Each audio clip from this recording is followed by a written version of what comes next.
It's time to get your news on. We are VK1WIA. It is the national news. It's the WIA national news for week commencing July 28, 2024.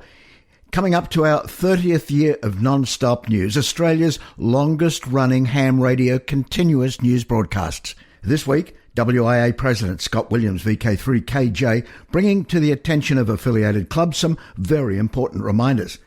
Alan, VK4SN, the WIA's Trans-Tasman and RD contest manager.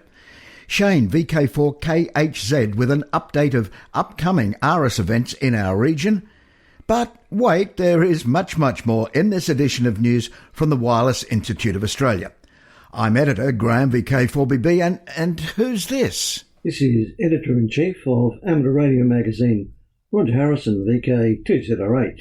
Here is the news. Issue number 4 of AR Magazine will, from this week, be landing in your letterbox, your post office box, or your local newsagent. I'm trusting that some listeners have already received the hard copy edition. For those that haven't, you can at least content yourselves with the online electronic edition you can download from the WIA website. As I said last week, sunspots and propagation is the issue's theme, and I gave you a hint of articles to expect. Apart from that, you will find a variety of articles to hold your interest. For a start, Paul McMahon, VK3DIP, completes his series on a 10 MHz GPS discipline oscillator project, while Lou DiStefano, VK38QZ, continues describing his comprehensive test sets for amateur transceivers. Once upon a time, a certain Mr. Smith chewed over the problems encountered with SWR, matching feed lines and loads. He hit upon a cunning and wonderful idea: put it all on a chart. The Smith chart can seem at once cunning and confusing. This issue, Newcomer's Notebook, compiled by Jules Perrin, VK3JFP, provides a newcomer's tour of the Smith chart, cutting through the confusion. For those of you that find yourself at a loose end and a bit bored, well, Peter Sumner, VK5PJ, has some timely advice for you on page 49. No drugs or exhausting exercise routines required. Mike Patterson, VK4MIK, provides a rundown about the on-air action with AX for Anzac Day, when AM and CW created some excitement on the bands.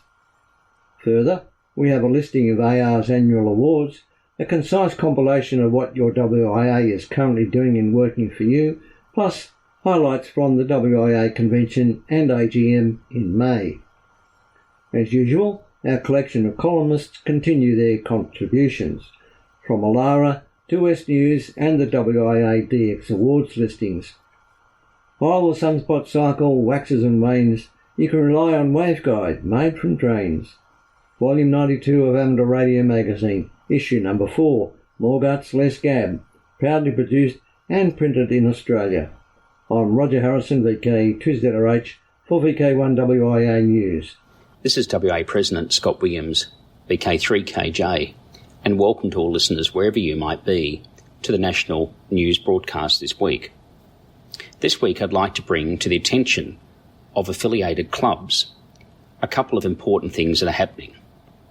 Firstly, the WIA have just sent out an email in the past few days to all presidents and secretaries, and of course vice presidents are welcome to attend, an invitation to a roundtable briefing on Tuesday the 30th of July at 8 p.m. Eastern Time, which will be conducted online.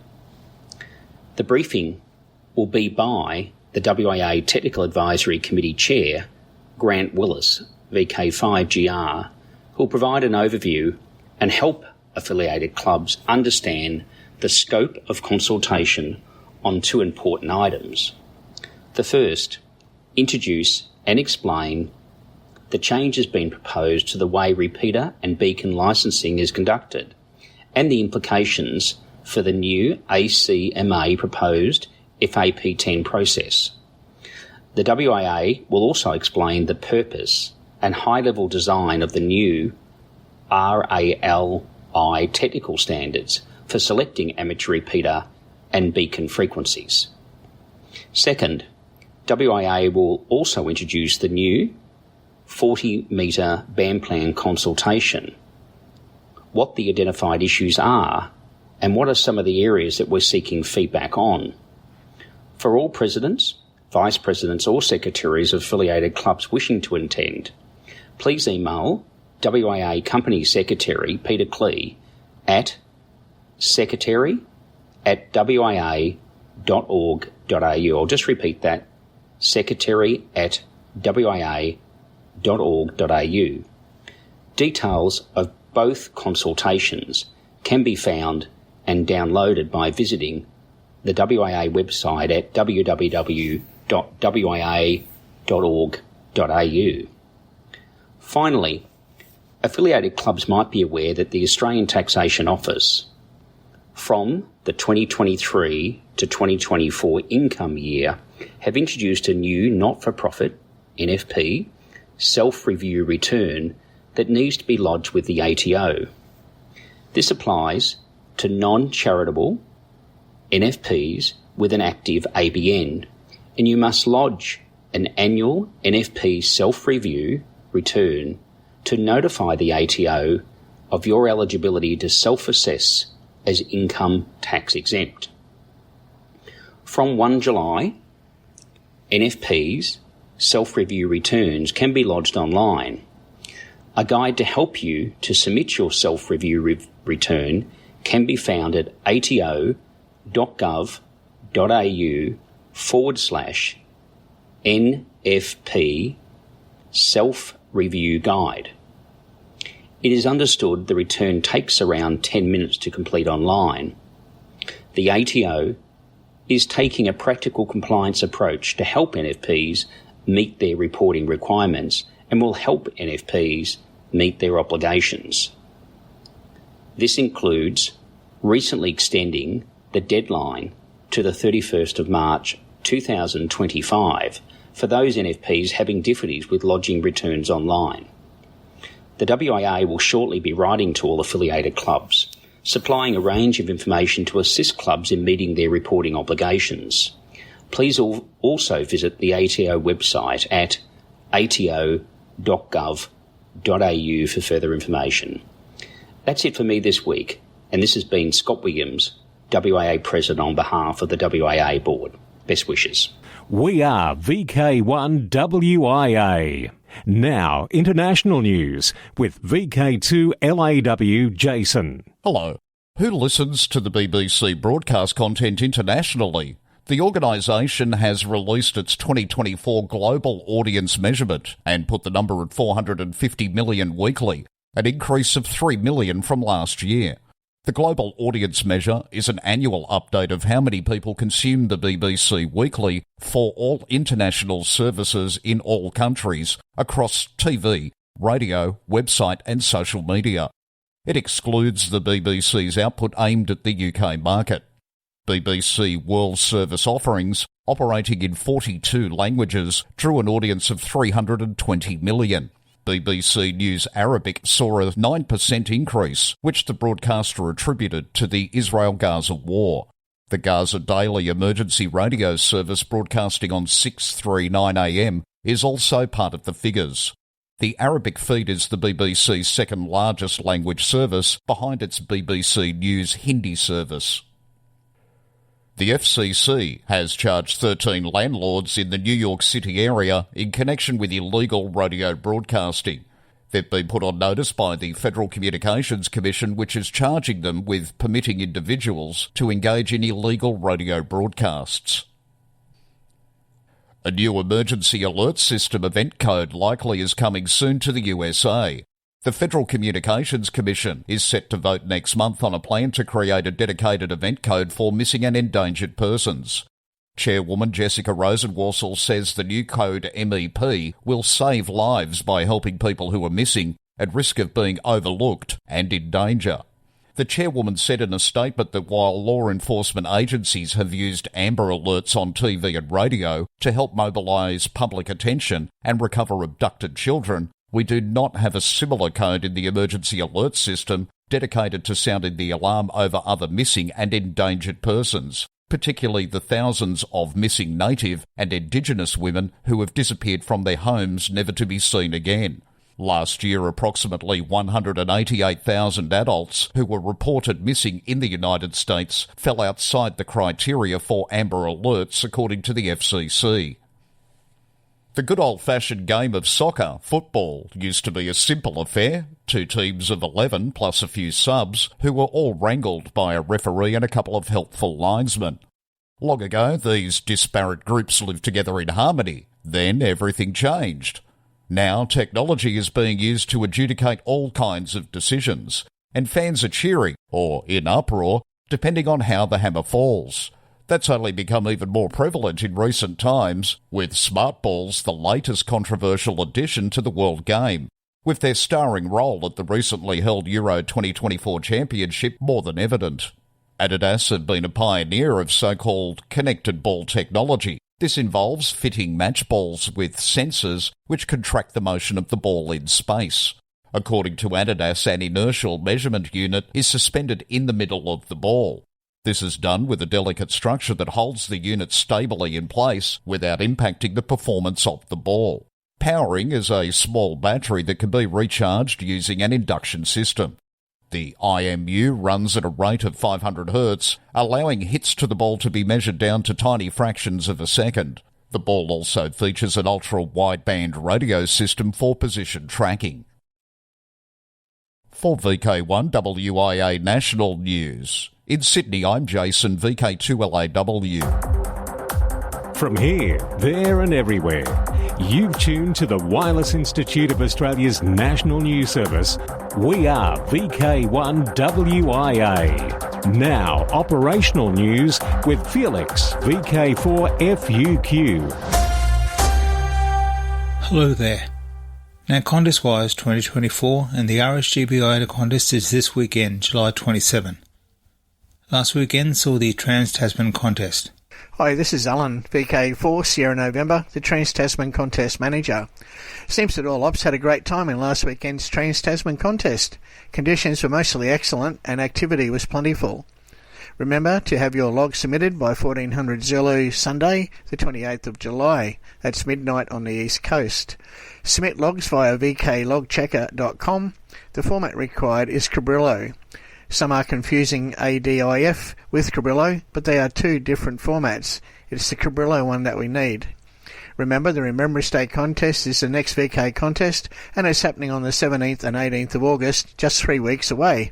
Best 73s and good luck. This is Alan, VK4 Sierra November. Thanks, Alan. Yes, as you said, the RD is fast approaching, 3 weeks away. This contest commemorates the Australian amateurs who died during World War II and is designed to encourage friendly participation and help improve the operating skills of participants. It is held on the weekend closer to the 15th of August, the date on which hostilities ceased in the Southwest Pacific area. A perpetual trophy is awarded annually to the Australian state or territory with the best performance. The name of the winning state or territory is inscribed on the trophy, and that state or territory then holds the trophy for 12 months.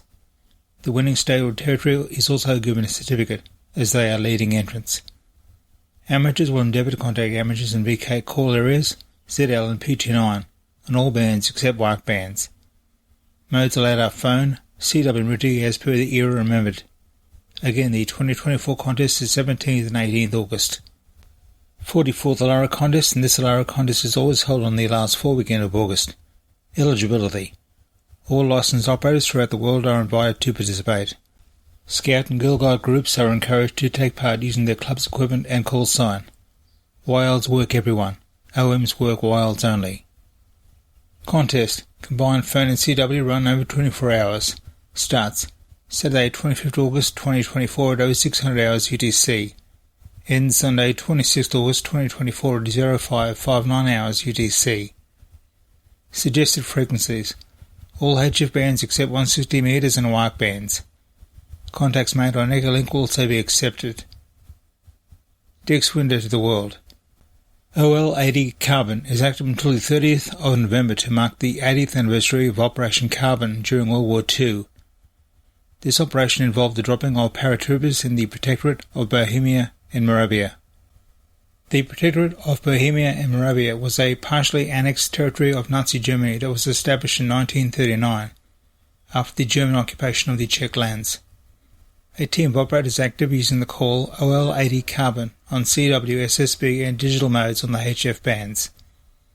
More information is available on qrz.com. South Cook Islands. Steve ZL2KE is on the air as E51KEE from Rarotonga and from Awataki until August the 2nd on 8 to 10 metres using CW and SSB. QSL via IK2DUW. Bosnia and Herzegovina.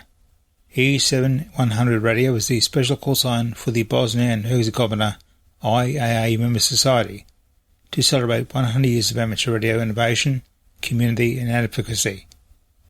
QSL via operator's instructions. For VK1WIA National News, I'm Felix VK4FUQ Inningham. From here, there and everywhere, you've tuned to the Wireless Institute of Australia's National News Service. We are VK1WIA. Now, special interest group news with Bruce, VK3FFF. And a very good day to you.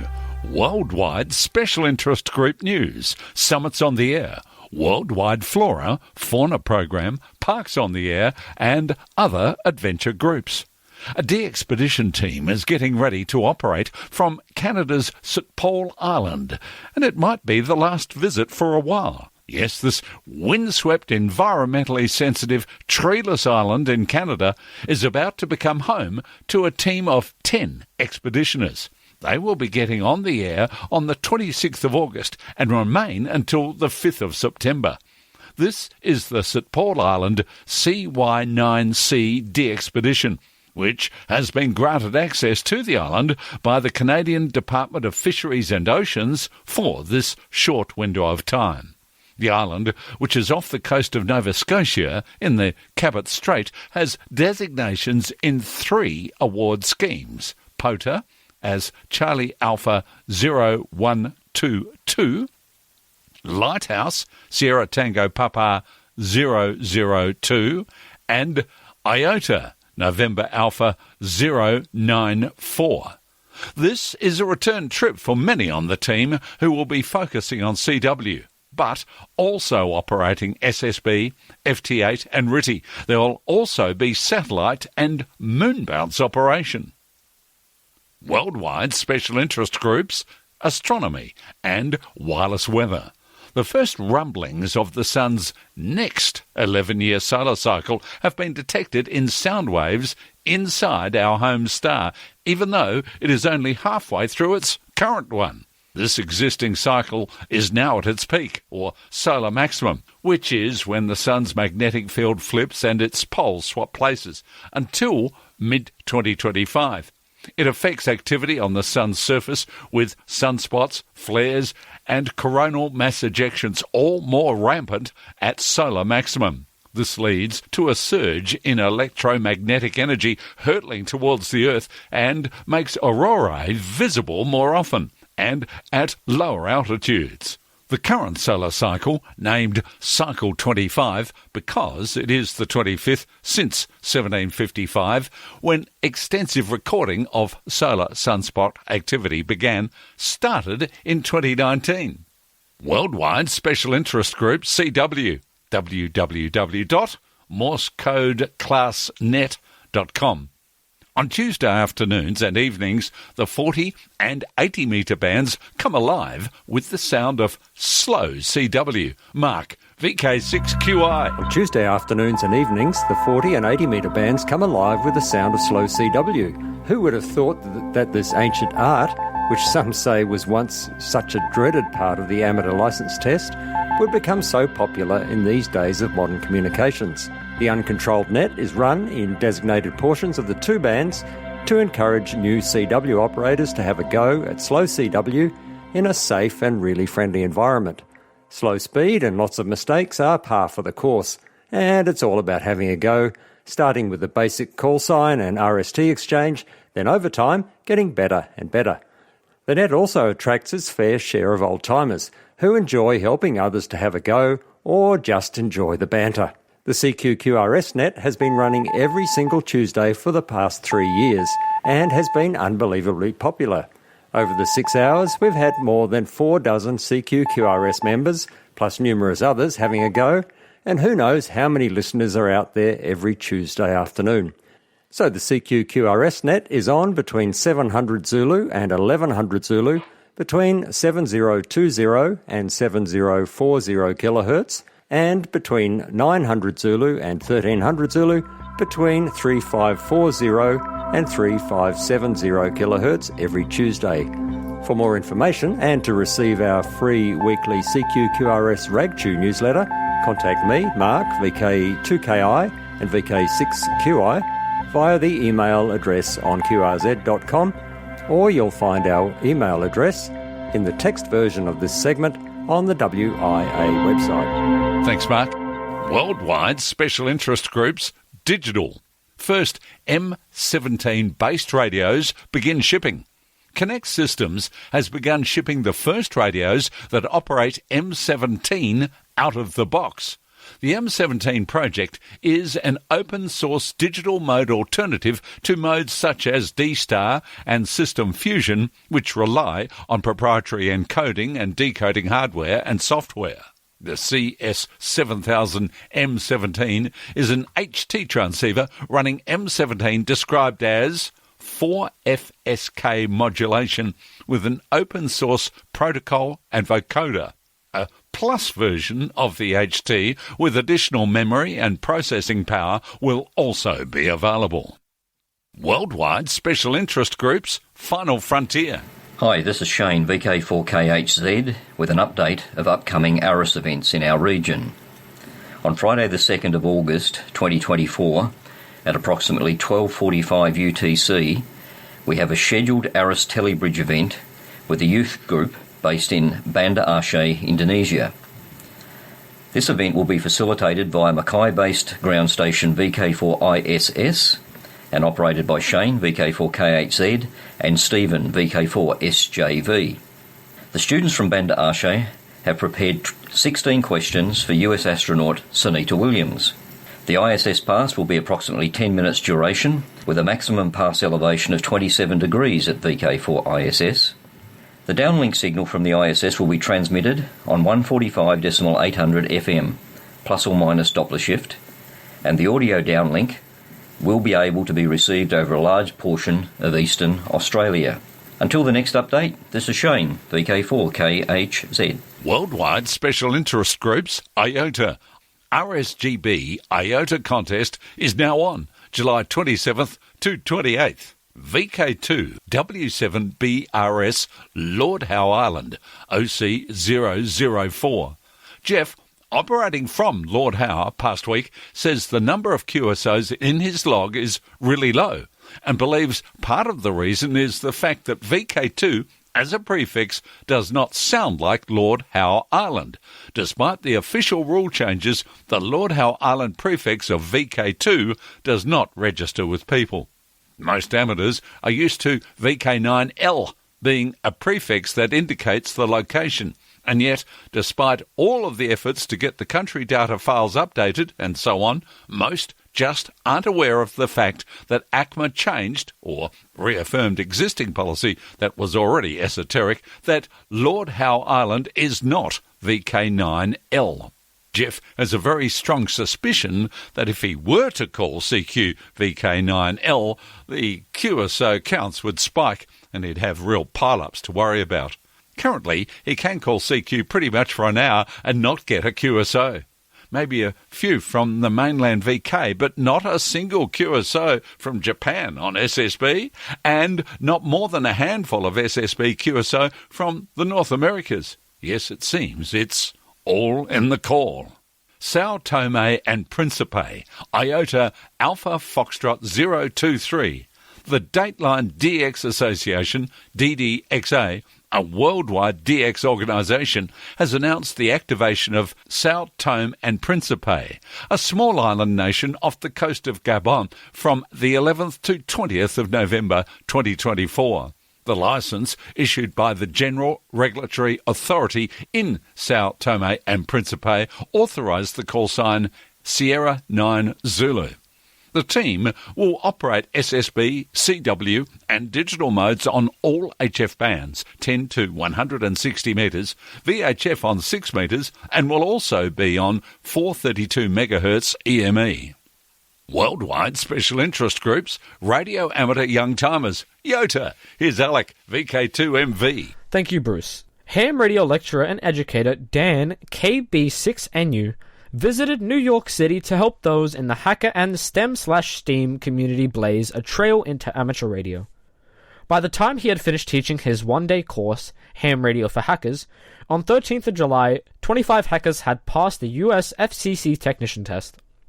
The Hackers on the Planet Earth, or HOPE conference, turned out to be a right place for nurturing amateurs along this non-traditional path to radio.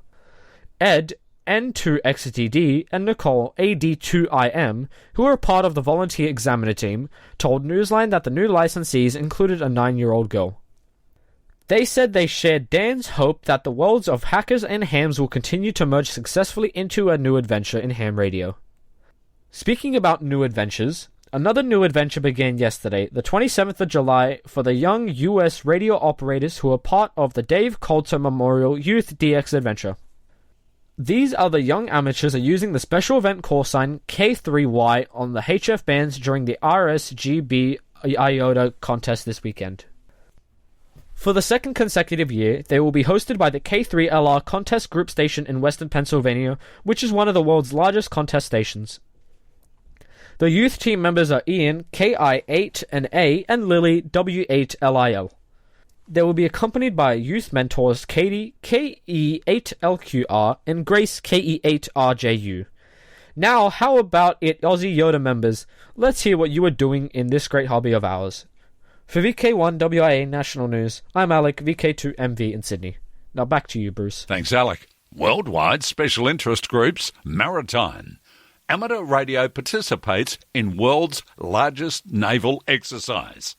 Partners, integrated and prepared, is the theme for Rim of the Pacific, RIMPAC 2024, the world's largest international military maritime exercise, which began June 27th and will come to a close on August the 1st. Conducted from Hawaii, the exercise encompasses many islands in the Hawaiian chain. The event included Australia among the 29 nations, 40 surface ships, 3 submarines, 14 national land forces, over 150 aircraft and more than 25,000 personnel, including amateur radio operators working with healthcare facilities on the islands. ARRL Assistant Section Manager and State Government Liaison Michael Miller, KH6ML, said 36 amateur radio operators from Hawaii volunteered to demonstrate the value of amateur radio in emergency preparedness and response. Miller said it turned out very good and said some of the hospital's staff and administrators involved had their first experience with amateur radio. The operators were able to blend their skills using public service radios, satellite phones, as well as amateur radio. KH6ML pointed out that hospitals on the smaller islands don't usually have a full-time communications officer, so working with amateur radio gave them experience for future emergencies. The amateurs worked with HealthCom Hawaii, which provides amateur radio communications to healthcare associations in Hawaii during emergencies and disasters. I'm Bruce, VK3FFF in sunny but cold Bendigo. This is VK1WIA. All points of contacts from today's news stories are to be found in print when you read the web editions, www.wia.org.au. On the social scene, let's have a look at the next couple of months. In fact, both events are happening in August the 18th and August the 24th. In VK3, it's the Bendigo Amateur Radio and Electronics Club Radio Fest, August 18, and in VK4, Redcliffe Car Boot Sale, Saturday, August 24, at the Clubhouse, McFarlane Park, Kippering. So now, until next we meet, I'm Graham, VK4BB. Walk softly. From Australia, This has been the Wireless Institute of Australia with the weekly news service. This broadcast is in text, audio and video and is accessed on wia.org.au. Courtesy of Bevan, VK5BD's ATV and YouTube channel, this has been WIA National News. We're back now, live and local, and your voice, your callbacks. And don't forget, tick like.